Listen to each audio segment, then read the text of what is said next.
देखो अपना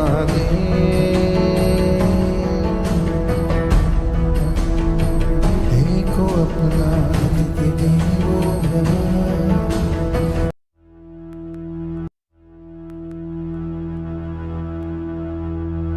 मातृदेवो भव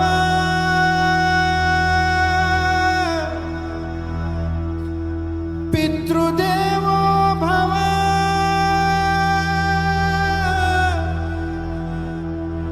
अतिथिदेवो भव।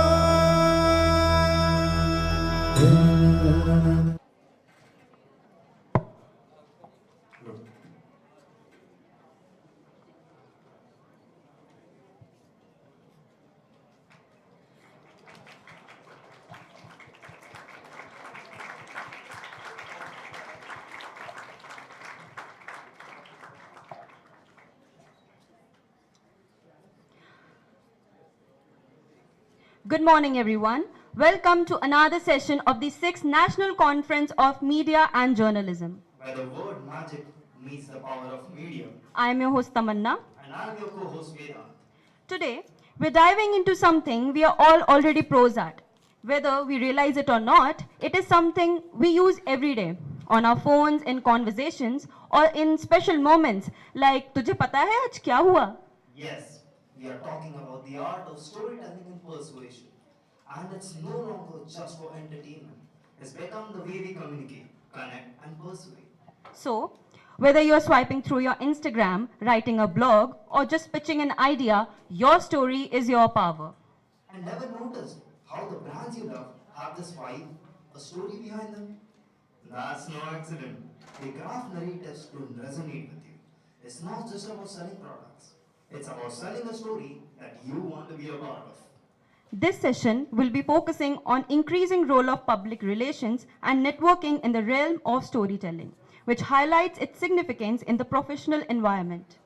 And how organizations strategically employ storytelling to construct brand identities and engage with the stakeholders and manage public perceptions, highlighting the persuasive element of storytelling as it is vital for organizations to influence perception and foster emotional connection with their audiences. Storytelling emerges as a pivotal element of public relations strategies. So, whether you are an aspiring content creator, a savvy marketer, or just an adventurer who loves to talk with their friends, storytelling is the ultimate tool. It's how we connect and shape the world. As we step further into this digital age, mastering the art of storytelling isn't just a nice to have trend, it's a must have one. So let's keep sharing those stories because they are more powerful than you think. Our esteemed guests today have spent years owning their craft, and maybe today they'll share their secret ingredient with us. Now, I request Professor Dheeraj Singh to kindly join and felicitate our esteemed panelists of the session. Professor Gopa Nayak from the Ramcharan School of Leadership, MIT WPU.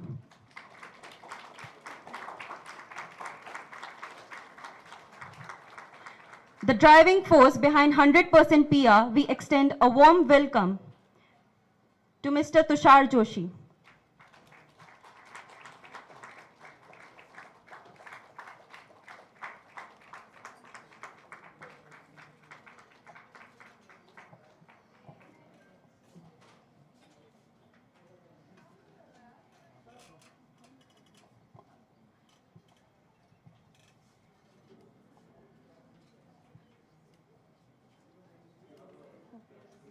The power force behind Zavak Communication, Ms. Kiran Bhatt.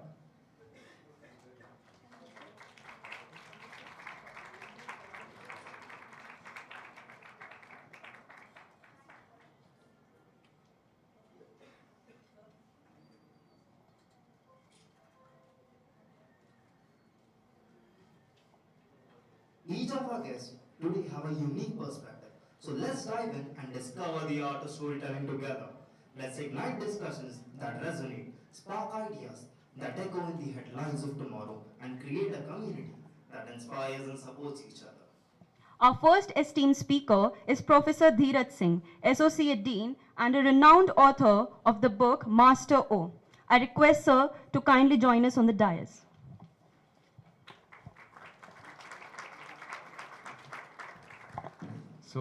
Thank you so much. I would just like to introduce the topic because our guests, our panelists come from very diverse specializations and diverse fields.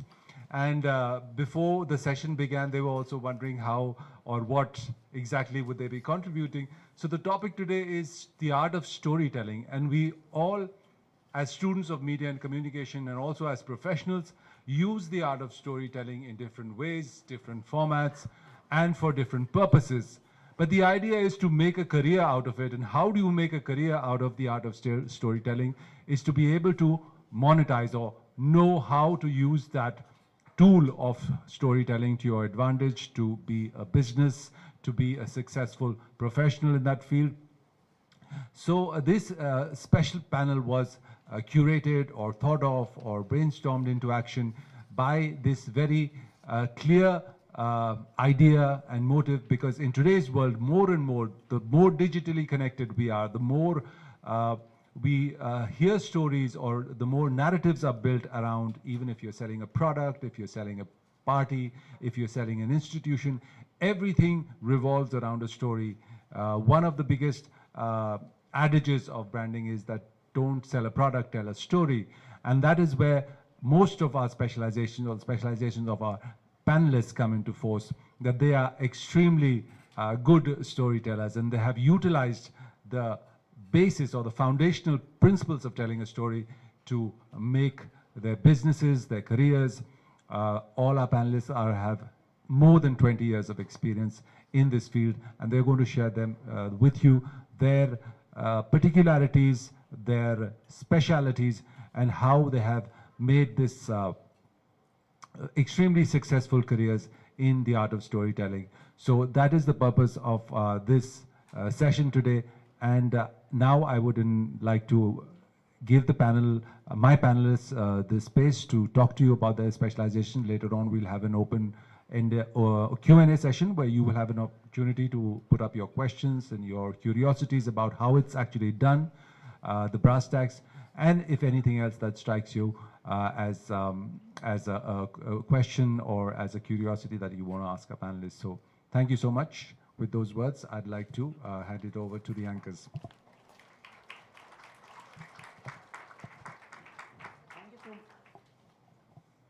Thank you so much for sharing your words with us, sir. Our first speaker on the panel is Professor Gopa Nayak, who has been serving as a professor of communications for more than a year now at MIT World Peace University. Prior to this, she has served as the director of Global Languages Center, OP Jindal University of NCR, Delhi. With a DPhil from the Oxford University, Professor Nayak has been engaged in researching, teaching, and training English communication skills to learners across India, Hong Kong, and the United Kingdom.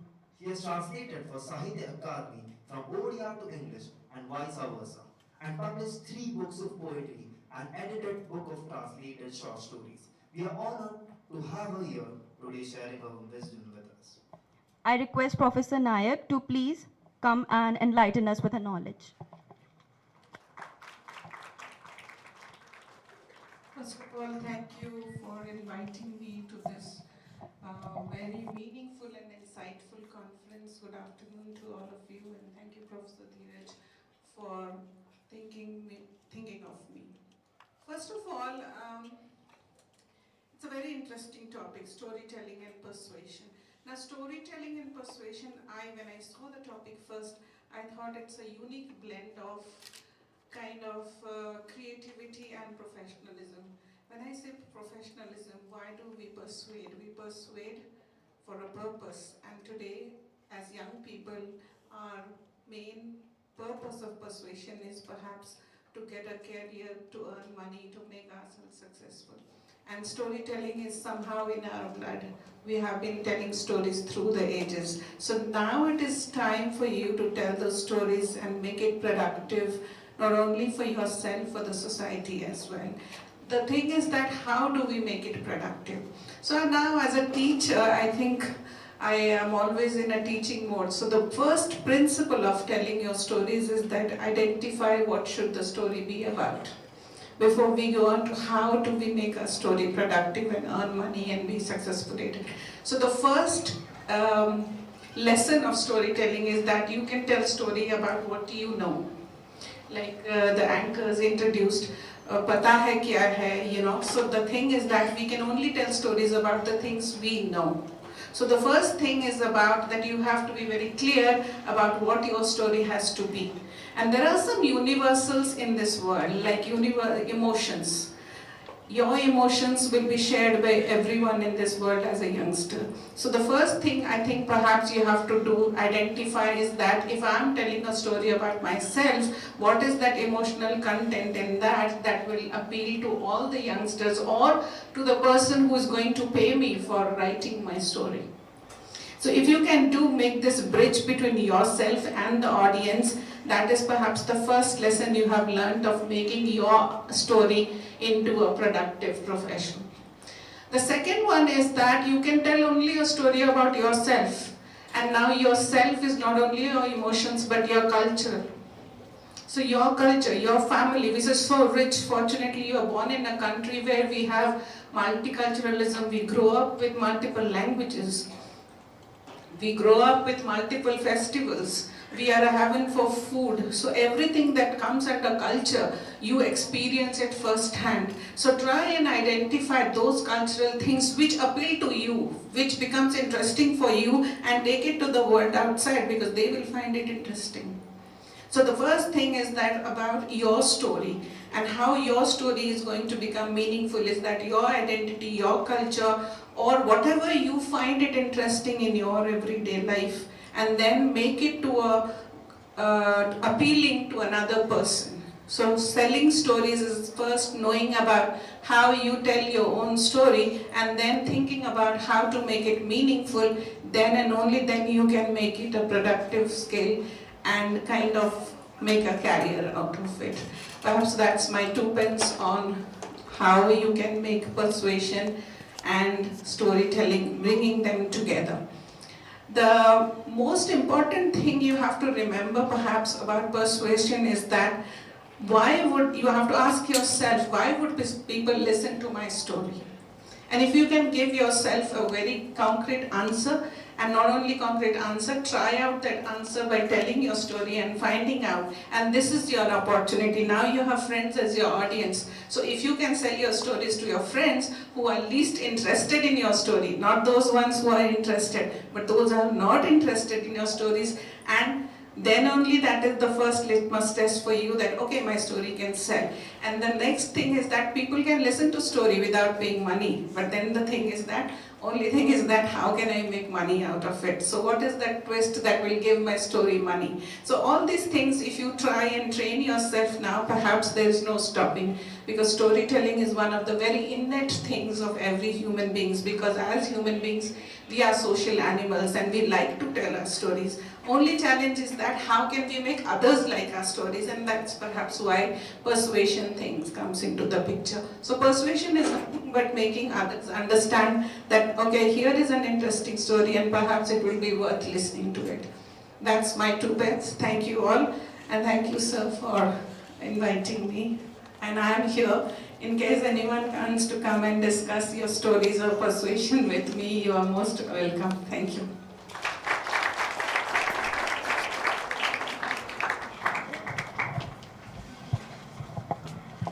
Thank you for your kind words, ma'am. The next speaker on the panel is Mr. Tushar Joshi, the driving force behind 100% PR, one of the most impactful PR agencies in India today.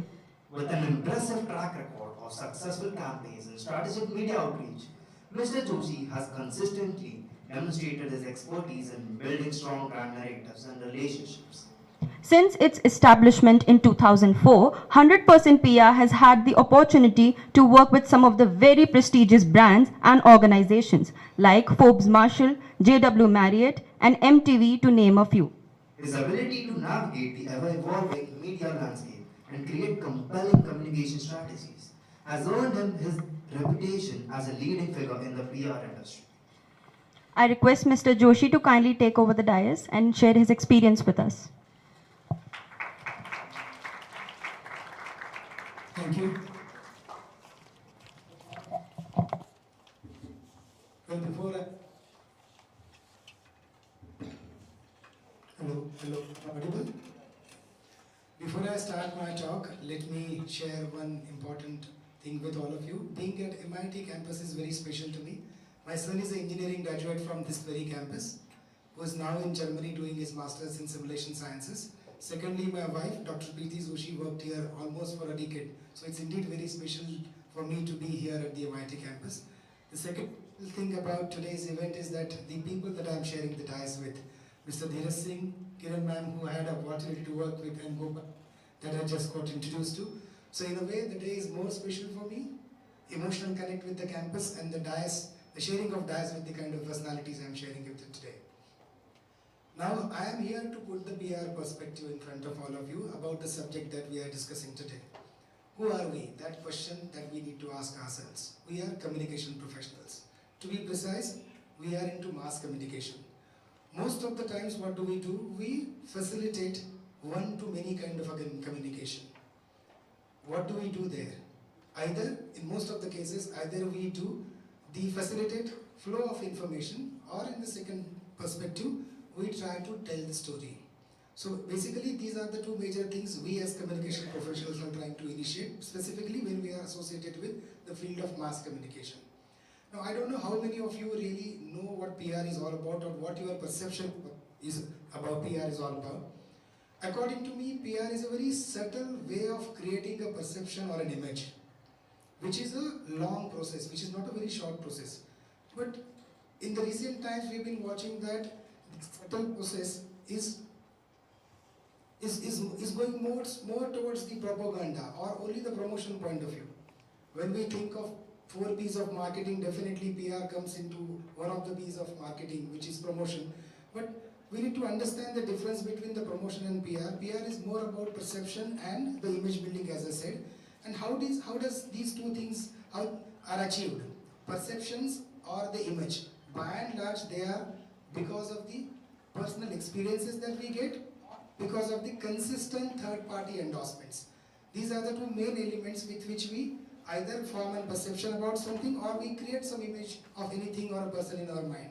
So it is very important that it has to be a long-term goal of an organization or a long-term goal of a campaign to reach some kind of a level when it comes to perception or image. I think with the last 2 lines which I said, that we are moving more towards the propaganda or more towards the promotion and forgetting the basic role of PR. I feel the time has come to reinvent the way we used to do PR. For the simple reason, the media landscape is changing. There was a time when the focus used to be more on the print media, then came the electronic media, and now you have a very dynamic, very scalable, very easy to analyze the results kind of a digital medium in place. So strategies are changing, strategies are evolving. So what do we need to do? We are by and large telling the story, as Gopalji said, that storytelling is an important part. If you see, most of the communication that happens in the world is more about either the dissemination of information or about the storytelling. What we really need to do today is need to move towards something which is called as responsible PR. We've been thinking, we've been talking, we've been hearing a term called responsible tourism as we all travel to different places in the world or in the country. We enjoy that moment, we enjoy the atmosphere. At the same time, we also become responsible for that, being there for some time. So I think rather than getting into a propaganda or only a promotion kind of approach, we must focus on responsible PR, where the focus needs to be given on facts, avoiding misleading kind of an information, being true to the campaign. Most importantly, as Gopalji said, that we are the people who are driven by the culture. Wherever I teach PR in various colleges, I always tell my students to learn or to adopt to the culture of the city or the country that you go to. You may be a student from your native state could be different, and probably you take education in a different state and you work in a different state. So knowing, studying and implementing the regional sentiment, the cultural elements is very important to ensure that your PR is more effective and impactful. Now, a few points that I want you to take away from this short speech of mine, because PR guys are supposed to talk less or talk optimum and deliver more, because deliverables are very difficult in PR. So I will just give you 2-3 points which I feel should be a takeaway as far as my speech to you today is concerned. One One is that we must keep the ideologies away when you work for a brand or for any communication target or any communication campaign that you are given to design to. Ideology can definitely come in at the time when you vote, but when you are working for a brand, you must keep all the ideologies away and work as a neutral person with that brand. For example, if you are, just a few minutes ago we were discussing about some political issues with the panelists. You may be from the different ideology, but if you get a chance to work as a professional communicator or a person who are designing a strategy for a political party of a different ideology, you must forget about what your ideological thinking is and must focus on, as a pure professional, must focus on the needs of the assignment which is given to you. Now, most important thing is that when we think about the responsible PR, nowadays what has happened, the formats of paid promotions are creating more problems. Initially, third-party endorsements, as I told you, the third-party endorsements and personal experiences actually try and create an image for you, and that image remains for a very long period in mind. Let me give you an example of Mr. Ratan Tata, who recently passed away. Not many of us were associated with the Tata Group, but everyone felt bad on the day when Mr. Ratan Tata passed away. You can see the organizations which are built on the old school of thought with a very long-term and a very genuine PR strategy in place, their image remains the same for a very long period of time. And you will also comparatively see that the brands which were created in the last few decades, they achieved some height and then they lost their sheen when it comes to PR. So PR, while doing the PR, we must consider the fact that it's a very subtle, long-term goal which is actively taking its space in the due course of time with a very, very positive thought behind it. While we plan our campaigns, we definitely need to have some short-term goals which will fulfill the narratives or which will fulfill the goals set by our organizations in front of us. But a very long-term, sustainable strategy for PR is very important.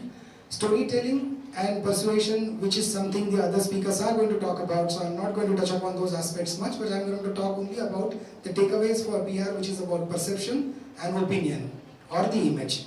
And the last thing that I want to conclude by saying is that when you get into the communication field and if you opt for PR, I would rather tell you two things. One thing which I have already shared with you is to learn, adapt to the regional sentiments, learn about the culture, the point which was communicated by Gopaji very effectively, because our country is very diverse with cultural narratives. The culture is very different from one state to other state.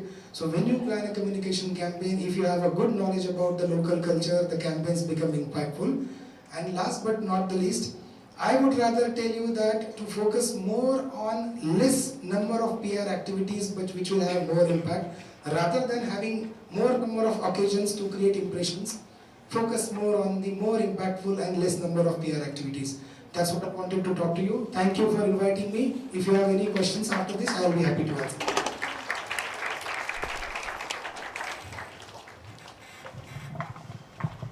Thank you so much for sharing your pearls of wisdom, sir. Joining us next is Ms. Kiran Bhatt, the dynamic force behind Zebek Communications, a leading advertising agency in India with over 3 decades of experience in the field. She is also an industrial psychologist by qualification and co-author of the very successful book, No Holy Cows of Business. With decades of experience in the advertising and branding world, Ms. Bhatt has been instrumental in shaping the identities of several well-known brands. She teaches in management schools and is also a keen observer in life and in people in particular. Her expertise spans creative strategy, brand building, and integrated marketing solutions, making her a pioneer in the Indian advertising landscape. Today, she joins us to share her valuable insights into the ever-evolving world of communications. I request Ms. Kiran Bhatt to join us and share a few words with. Hello. Thank you, Dheeraj, for inviting me and all my fellow fans. Some people have disappeared. There's Tushar. Okay. So good morning, everybody. Are you all half? So shall I tell you all a story, since I've been invited to tell stories? So come on, wake up, everybody, backbenchers. I think you all watched a lot of Netflix stories last night. How many of you all watched Netflix last night? Only one, come on. Truth or dare? Okay. Now see, more number of, okay. So you guys have watched Netflix, you'll watch Prime, I'm sure, and Hotstar, among others. So you know what is storytelling, right? And in India, like Ma'am Gopa right said, we have been brought up on stories. I'm sure all of you have, if not read, you all have heard of Ramayana and Mahabharata. Why is this echoing so much? Am I audible? Okay. All of you all have heard at least? Yeah? So, what is common in stories? So, I'm going to stick to my storytelling topic because that's what the art of persuasion and storytelling will connect it to media. Okay? So, what is the common factor in Ramayana, Mahabharata, or Aesop's fables? Anybody's read Aesop's fables?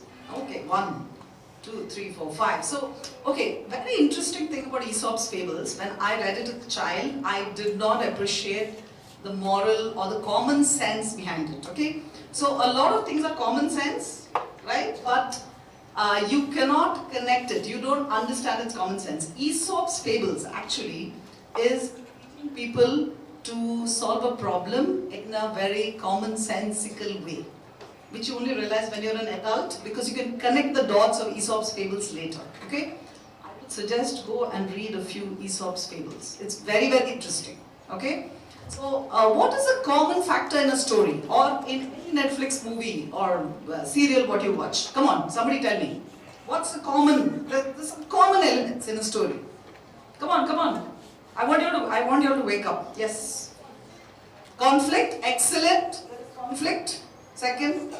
Sorry? Okay, there is romance, there is conflict, there is romance, and what else? Sorry? Mystery. Yes. And? Element of surprise. Nice. Very nice. See, when you are awake, you are so interesting. You can give me so many answers. Okay. Then? Climax and anticlimax. Very good. Yes. Villain. Exactly. Villain. There's always a villain and a hero. Right? So these are all elements of good storytelling. Correct? So there's always a hero and now see. People who have read, I don't know, what did you read when you were young or you watched television, whatever. You may have watched Shin Chan and I'm sure, right? Doraemon. Correct? If you go to see, in every story, any interesting story, there is always elements, like you rightly said, conflict, surprise, there's a friend. And what do we normally do when we are children or even today when we are watching a very engrossing serial? What do you all do? Do we put ourselves in the place of the hero? Do we put ourselves? And which stories you all like more than the others? Like you'll say, "Arey, ye to karta hai ye film," or "This was very good." And each of you all will disagree. It's not, the very rare times when we all, all of us agree that this is a great movie, right? Why? You cannot connect to that character. One of the principal reasons is not that there's no, the jury's out on that, whether there's a good story or a bad story, but it's a story, right? Some of the things which we don't like, a serial we don't like, or a heroine we don't like, or a hero we don't like, basically we cannot connect to that character. Am I right? Anyway, these kind of sessions are meant to be food for thought, so you can go back and reflect, okay? So now when we come to advertising, or let's say social media, or we are making a film, what do? We take these same elements, all what you all said, conflict, surprise, antagonist, protagonist, which is basically hero and villain. What else did you all say? Whatever. Or everything what you said, every mystery, everything what we said, we take some of these elements of any good story and we put it out there. Now let's talk about the connection. Like how I said that some of the stories you can connect with, some of the characters you cannot connect with. Similarly, when we are making a film for a product or a service, we try to make it as close to the psychographic profiling. So let's say we are making something for pizza. Okay? Now who is the biggest consumer of pizza? Who is the biggest consumer of pizza? Urban Indians. Correct? Age group. Will a 50-year-old eat more pizza or a 20-year-old eat more pizza? A 20-year-old will eat pizza. Male and female. Right? Where are they going to eat the pizza? They're going to eat it mainly out of home or they'll order it home. Correct? correct? So we have established. So urban Indian. So now if I've got to make a story about pizza, is it a good idea for me to show a hero or heroine in Jumrimalaya? Or would it be a good idea to show them in Bombay, or New York, or Hong Kong? Where? Where? Obviously, or in a college setting, or something which they can relate to, right? Now, similarly, if I have to make a jewelry ad, okay, let's say a heavy, not heavy wedding kind of jewelry ad. What will I do? Who is my target audience? What is the story I'm going to tell? Okay. Now, see, why storytelling earlier, like when advertising probably started, 200 years ago, and there were always some kind of advertising. The categories or the products themselves were very new, so people didn't know. Okay. But now, most of the categories, unless it's something a brand new disruptive product, people know what it is. You know what is a pizza. You know what is jewelry. You know what does washing soap or washing powder do. So when you know that, then there are more reasons why I need to convince somebody why you should use Surf versus Ariel. Okay. So Ariel came out of this very beautiful ad. All of you, I'm sure you'll have studied it at some time or the other, called Share the Load. Share the Load was beautiful storytelling. Yeah? Are you all aware about Share the Load? If you all have not seen that ad, please go and see it. So Share the Load was a property created by Ariel. So that, what was it? It was beautiful storytelling. They created, again, there was a very mild, there was a surprise element, and there was a very nice way they tried to create societal impact, which is, they kind of told men in a non-preachy way that you should share the load. Okay? It was beautiful connection. What does share the load got to do with washing powder? Correct? But when a product or a service is, in a product cycle, it's in a very advanced state where every human being who's washing clothes knows what is washing powder, we need to tell stories. So one of the reasons why storytelling today is in a very big way. So if you go to see, any of you all follow Danish Seth from Bangalore as a content creator, influencer? Have you seen any of his videos? How many of you have seen? Because then I can talk about that, yeah. Okay, I would suggest go and check out Danish Seth's videos. He does beautiful storytelling for products like Zomato. Like we all know what is Zomato. We all know what is Swiggy, right? Just see how he is connected. How many of you all watch K serials here? K-drama? Anybody watches K-drama?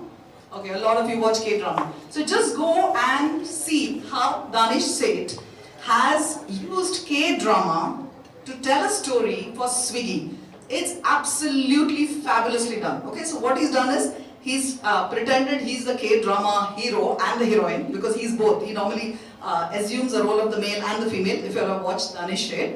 I mean, that's the kind of content he creates, and he's beautifully said what the story, what the whole thing is about, that you can order Swiggy Mart. In Swiggy Mart, you can order things in 5 minutes. I mean, 5 or 7 minutes you can. So he's beautifully connected it. Isn't it a beautiful way to tell a story and connect people, connect his own audience to Swiggy Instamart, which is actually a 5-minute delivery, which is a purely transactional business. What is transaction? It's absolutely transaction. What is it? It's basically a delivery, correct? But see the way he has woven the story. So, essentially, how much more time do I have? I'll wind up in 2 minutes. So I think I've connected the dots for you all. So, the reason why storytelling today has come of age is, 1, it's an age-old tactic. 2, is a great way to connect with your audience. 3 is very boring categories. You can make it interesting by telling a story. And main thing is that the audience, any kind of piece of communication we create, we should try to create with the audience. Whether it's a very boring piece of paper, it could just be a letter, which is meant for your professor, or vice versa. Try to see that there's a connect, and the takeaway in the communication is very clear as to what you want the other person to understand. And one way to do it is tell a nice story. Even when we present something, we can present it in such a way that there is a context to it and it is of interest to the other person. Yeah? So I think with that, obviously you can ask the panel. Thank you so much.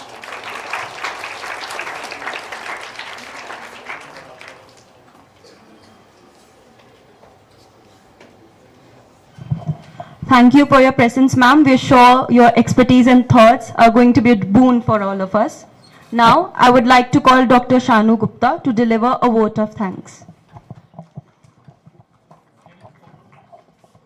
First we have questions. Yes. No.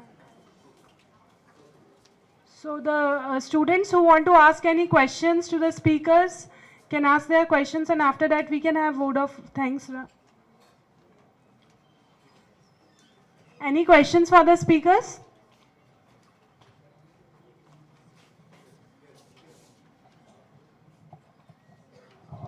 Ma'am, I want to ask to you. My name is Rahul. What are the recent innovations in bio of yours mentioned your integrated marketing communication? So what are the recent innovations in that sector? Can you give some examples how to understand it from the current point of view? Is it the So the biggest innovation today is there's a very thin line between various media. Okay, so for example, anything what we do, we need to amplify it. So for example, now the recent example is, there's a mall called Amanora in Pune. So we just kind of did a relaunch for them, including a logo revamp, etc. So what we did was, so normal integrated marketing has like a billboard, digital media, print media, PR, etc., etc. Okay, so in Zebek, we have devised a new thought leadership concept called spherical marketing. So what is spherical marketing? Essentially, consumer becomes the key for receiving the messages, because all of us, we consume media very differently. Okay, for example, if I'm on Twitter, me personally, I follow financial thought leaders. Okay. But if I go to Economic Times, then obviously I want to see what's happening in the country, what are various brands doing, or obviously government policies and stuff like that, right? If I'm on Instagram, I go to Instagram purely for relaxation, not for any thought leadership. So I want good, entertaining content, fashion, trends, maybe nice Instagram recipes, etc.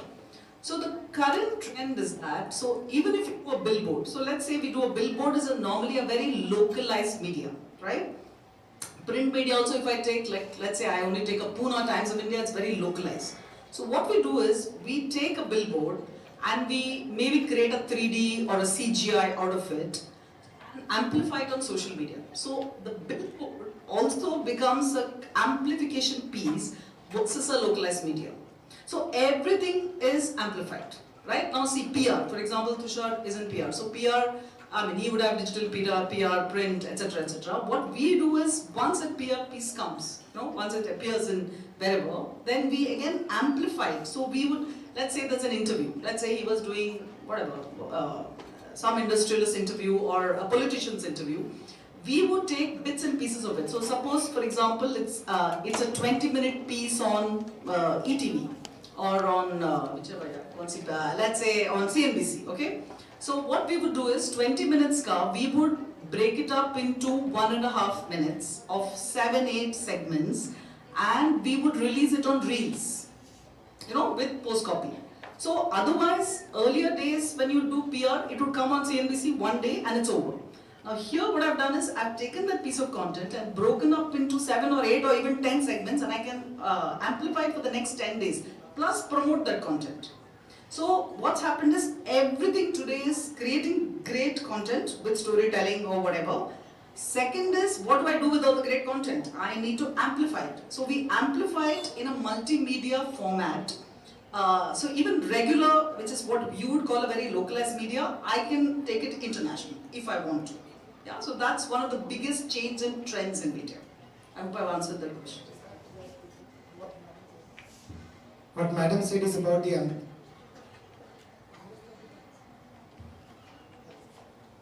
hello. Most of the times things that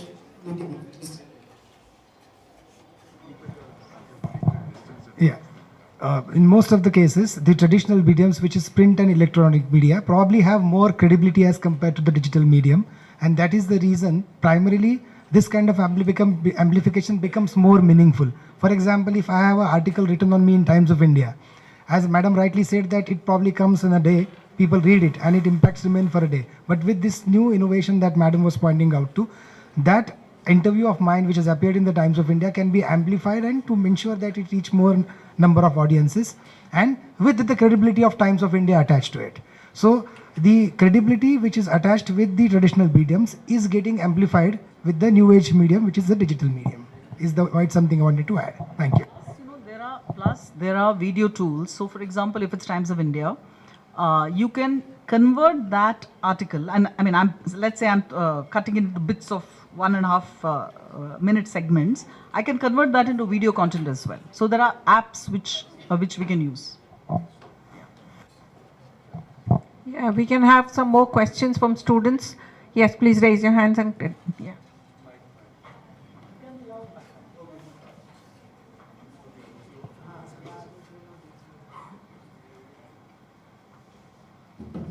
Hello. Yeah. So, good afternoon, sir.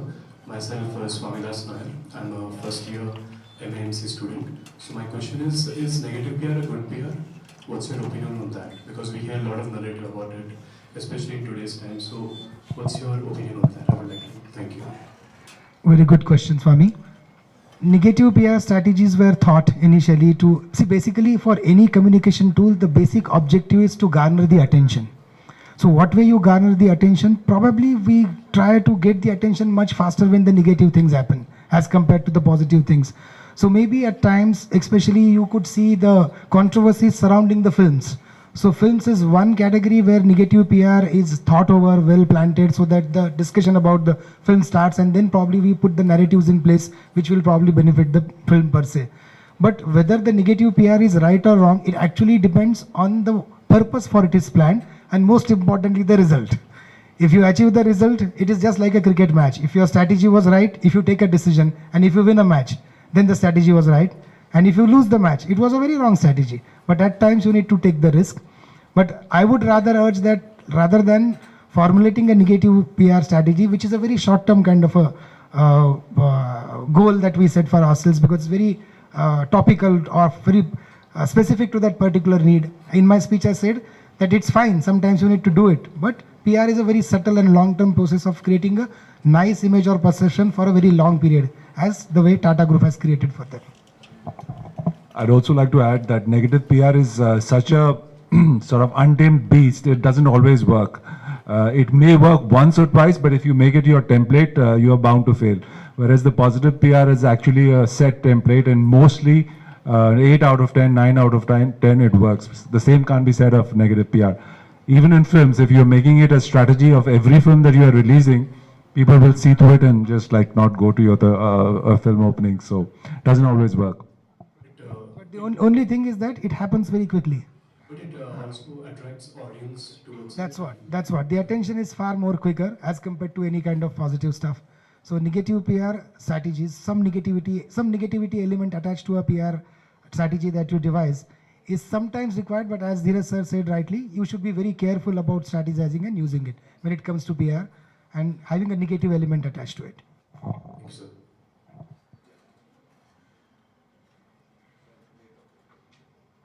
Hello everyone, my name is Vedant and I'm from the first year.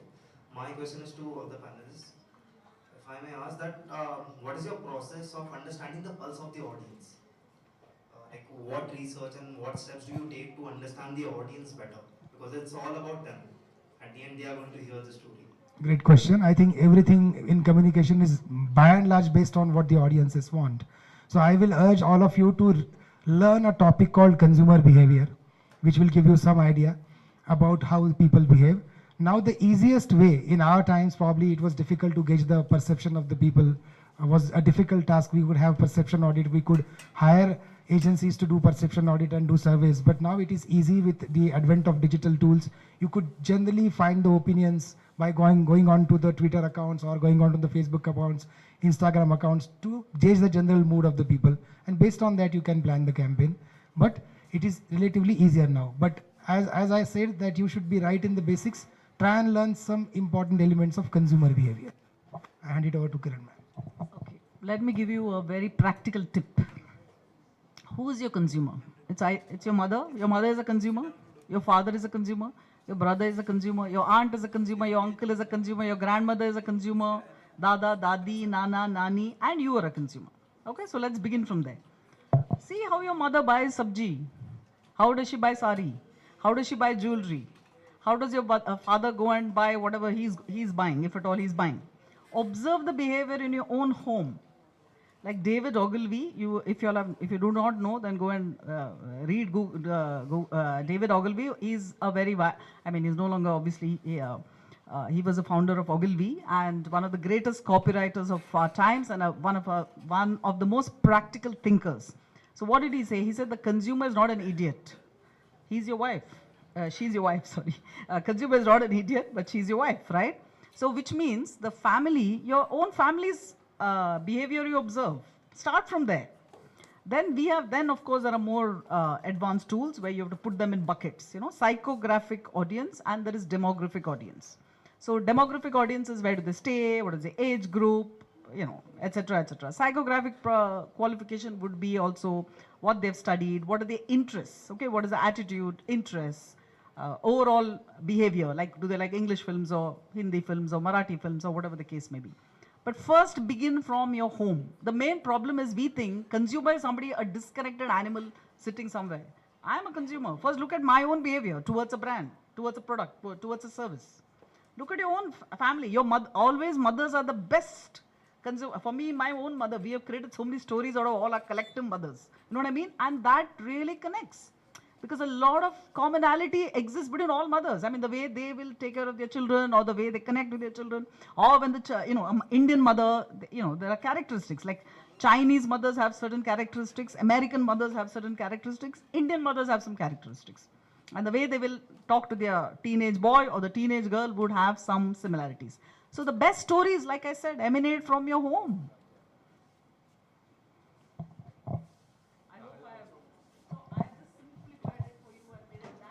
That is excellent. Actually, you've given him a formula. And a lot of advertising officers used to say that if someone comes up with a copy and a new tagline, they say, please convince my mother about it because she's the biggest buyer or consumer of my product. Yes, please go ahead. Hi, so my name is Amita and I had like a general question. It's about stories. So are you aware of the whole Zepto notification? It was the iPill and then another one where the woman was called a cutie, right? So I just wanted to know that when crafting stories, you're going to get some sort of negative feedback no matter what. Because you're crafting stories for, it's going to affect someone, okay, I'm just loud enough. It's going to affect someone no matter what, right? So do you craft stories thinking of just one kind of perspective, one kind of audience? Or do you sort of craft stories in a very generalized manner, looking at the current trends of what's happening?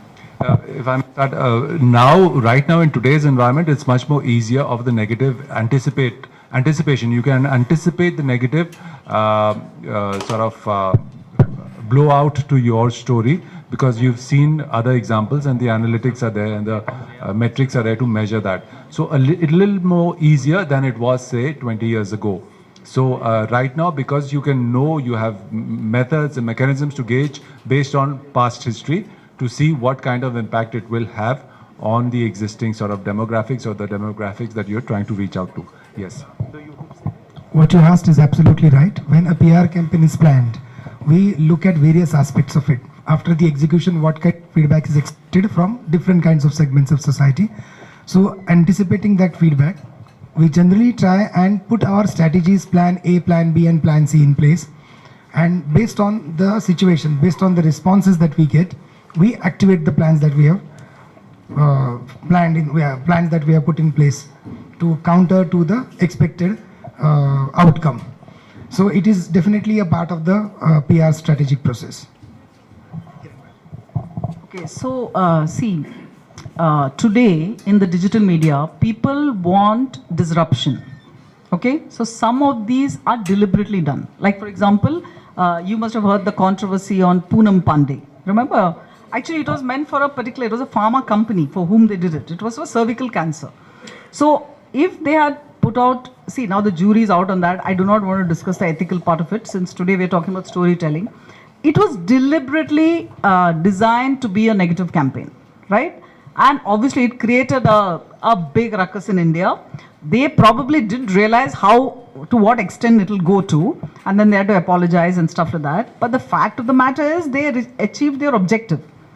It achieved the objective in a very bad way, but every single person here would have heard about it because it was amplified. And today the problem is that everything is amplified. Even a small thing, something, somebody sneezes in wherever, it's amplified across the world because, news can spread like in 30 seconds, right? So some of these campaigns are deliberately done in such a way that it is meant to disrupt. And I agree that disruption is only a short-term strategy. You cannot continuously keep on disrupting and keep on having it from a negative perspective. But yes, some of them are deliberately done for the purpose of disruption. And today, more and more, if you go to see more and more campaigns, they just want to be disruptive because the attention span is very little of people. So they want to do a very quick hit and run. You know what I mean? It's like a quick hit and run. It's not a long-term strategy. But yeah, in strategy, we always have something called short-term strategy, mid-term strategy, and a long-term strategy. But you cannot mix up all the three things. You cannot be a disruptive brand and then think of long-term brand building. So there is always a negative and a positive. And now when you are a very young startup, you want to do a hit and run very quickly for various reasons. So people do it, and then as you mature as a brand, you will go into long-term brand building like Tata's. So it is, and there are lots of case studies in history who have done those kind of things, and then they regularize. See, then you become a mature business. You cannot afford to keep on doing these kind of negative things. So essentially you're crafting stories for maybe one sort of audience, and then you have backup plans for the other segments as well. Disruption is for everybody. It's not just for one set of audience. Like when they created that one day thing, it was meant for everybody to have a shock value because everybody knew who she was. And see, if you go to see today on Facebook, you get one kind of negative content. By mistake, if you click on that, Facebook will keep on, that algorithm is like that will only give you that kind of content, right? So it's also meant for the social media audience. So this was predominantly for the social media audience because the whole thing was a digital campaign, right? But then it got amplified across all mediums. So it was not for one kind of audience. It was meant for the social media audience who's anyway, Facebook has got more than 60-70% penetration in India. So in PR, we keep the rebuttals ready, anticipating some kind of a feedback for a campaign. For example, very recently we had a campaign where Blaster Sachin Tendulkar signed up with Chitale Bandhu Mithai Wale.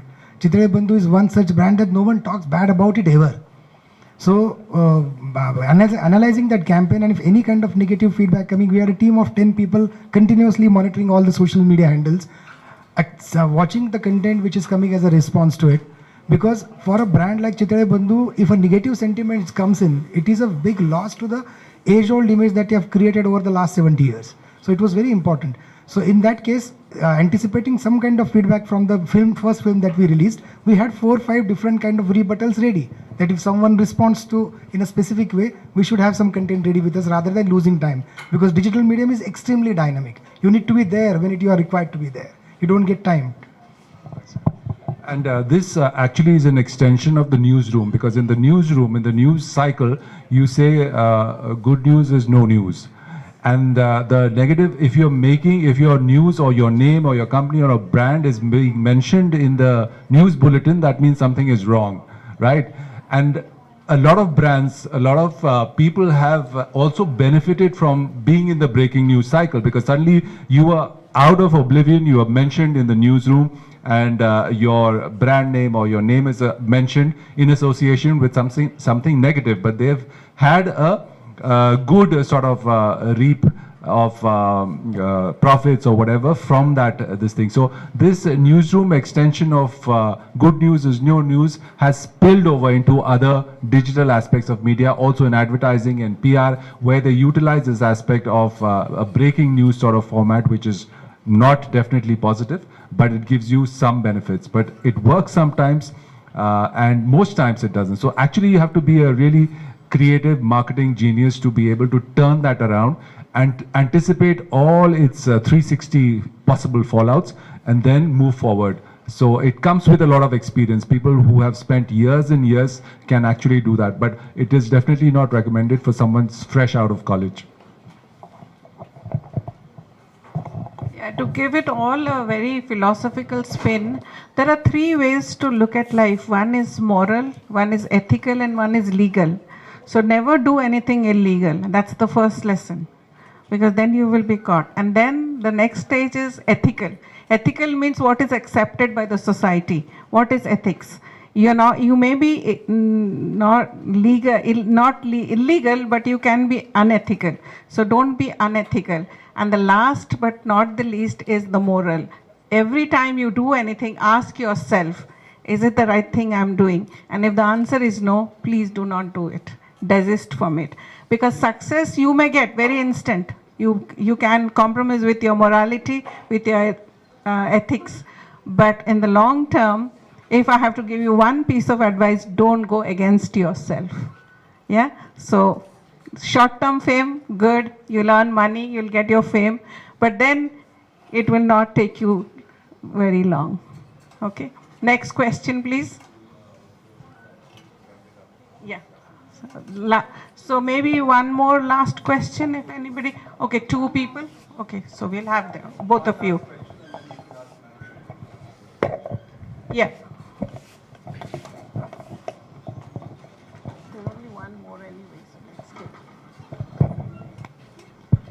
Good afternoon to everyone present over here. My name is Asmi Arora. I'm a first-year master's student. And my question to you would be, how can you balance your own creativity with the marketing objectives when you're telling a story? A tough one, I guess. Let me give it to the professionals. There is something called as personal creativity. You need to be true to the task which is assigned to you. You just need to follow the objectives which are given to you. Of course, your personal expertise, your personal skill adds to it, but matching or enhancing is important to give to the task that is given to, is what I feel. Maybe Kiran ma'am can add more to it. So let me disillusion you. I agree principally to what Tushar said.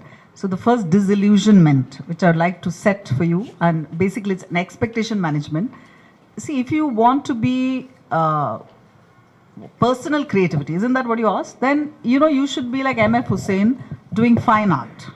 Or you have to be a poet. Okay, a poet is a personal creativity. Fine art is personal creativity. But when you're doing commercial creativity, then we have to do like what he rightly said. We have to do what is good for the brand. Not my own ego and my own creativity does not come in the way. But I use my creative skills for the brand. It's always the brand. Always, always, always. So, I hope my answer is clear.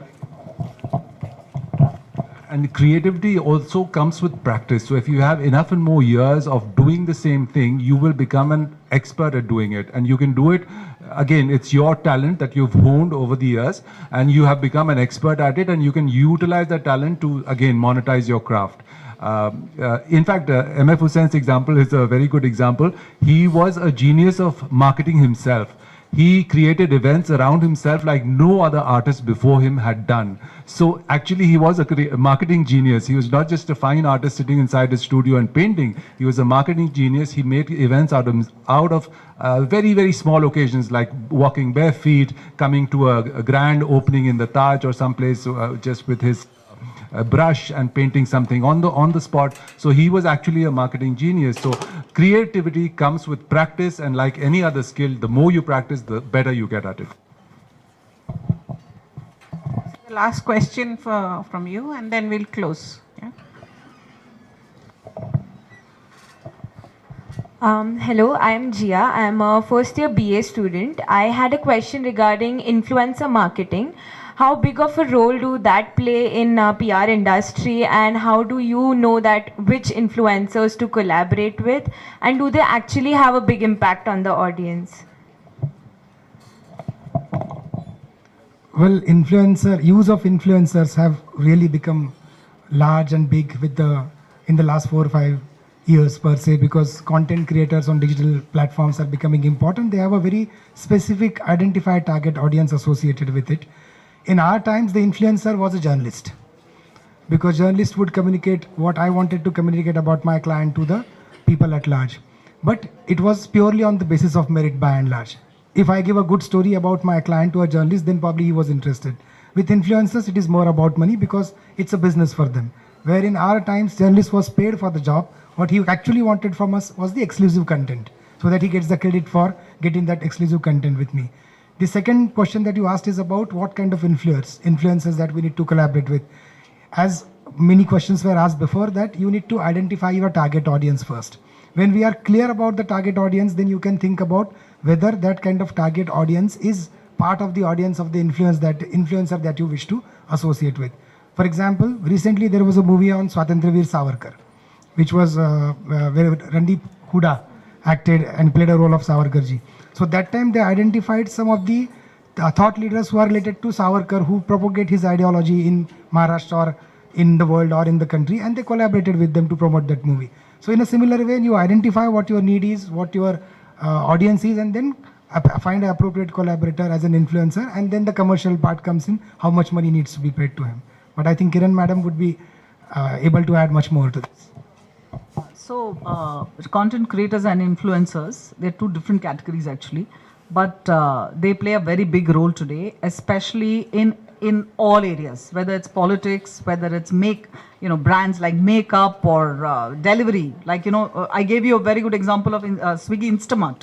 So that is pure delivery. I mean, it's just a logistics service provider, right? But even they are using influencers. So influencers have a very big role to play in today's day. We do not know about tomorrow, because today world is very dynamic. So what is true today may not be true tomorrow. But today, yes, they are playing a very good role. Now let's look at politics. Tushar probably can answer that better. The guy Rati, he created a lot of disruption. He sits out of Switzerland or wherever and creates content, but he's got millions of followers, and political influences were very big in the last thing. In fact, Narendra Modi himself had a conference where he invited, a whole day conference where he invited all the influencers of the country. What else was it but a mega PR exercise? It was a fabulous idea anyway. But I mean, so I don't need to tell you any further. When the Prime Minister of our country is calling influencers across India, influencers he had called, from I think they were like anybody who had above 1 lakh followers, I think were invited. And YouTube, Instagram, Facebook, so nothing was left, Twitter. So you can well understand how important today influencers are. So influencers is nothing new. Earlier the influencers were the celebrities. So today the influencers and these smaller content creators, they themselves have become very big celebrities because they have equal millions of followers. In fact, I think today celebrities have to compete with the influencers to probably get a foot in. Yeah. So they play a very important role as of today. Tomorrow, if I come back and speak in your college, things may be different. So I have the reserve. I have the right. I reserve the right to be. Also, I think the collaboration, you asked a point about collaboration. It's also very intuitive. Like you agree and accept someone else, and you think that your brand and that person's brand is going to be good as a collaboration. So you reach out to that person saying that let's do something together. It's based on your human emotions and what kind of things that other person that you want to reach out to evokes in you as a consumer. You are consumer of his or her content, and he or she may be following you as well. So it depends on how you vibe with each other, and you can become collaborators in that process. A lot of influencers and content creators do that as a practice, so it works. Just to conclude, from my end, it is just like identifying a brand ambassador which is appropriate for your brand. I'll just give you a quick example of Chitale Bandhu and Sachin Tendulkar, which I just talked about. Chitale Bandhu is a homegrown brand from Pune, Maharashtra, which is a Marathi brand, but it is a global.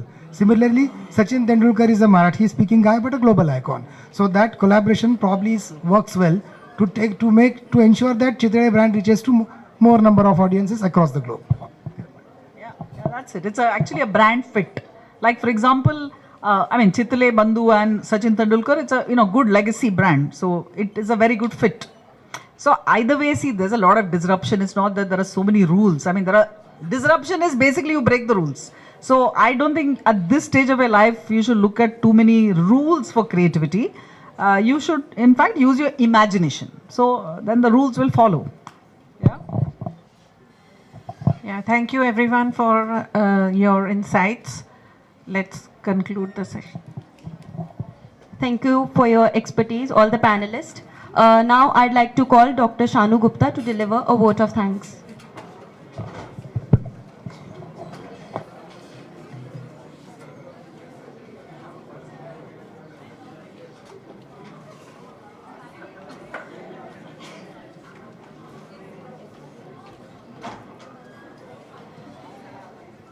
Good afternoon, everyone. Esteemed speakers of today's session, faculty members of Media and Communication, and dear students, I am Dr. Shanu Gupta, and it is my absolute honor and privilege to stand here and giving the vote of thanks today on the second day of National Conference on Media and Journalism, the Emerging Landscape, Media and Society.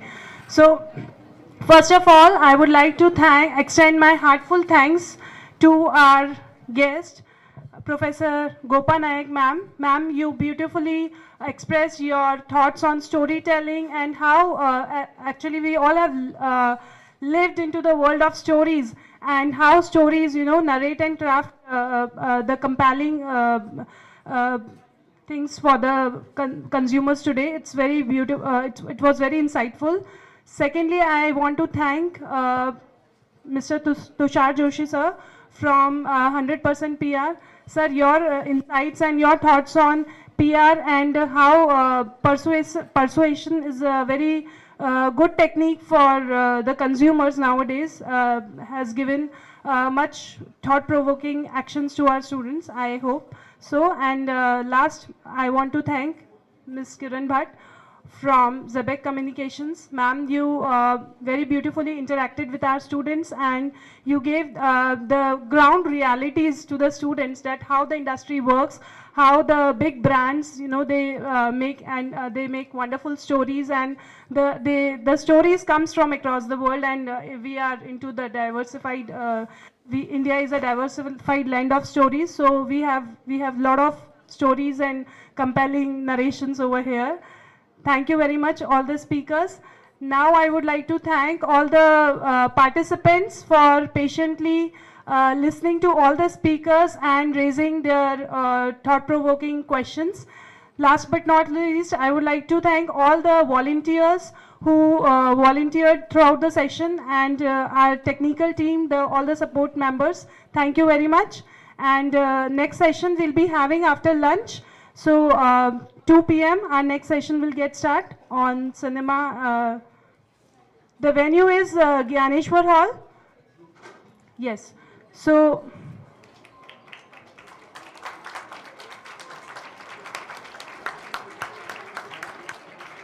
I request all the speakers to please have these brochures and for a group.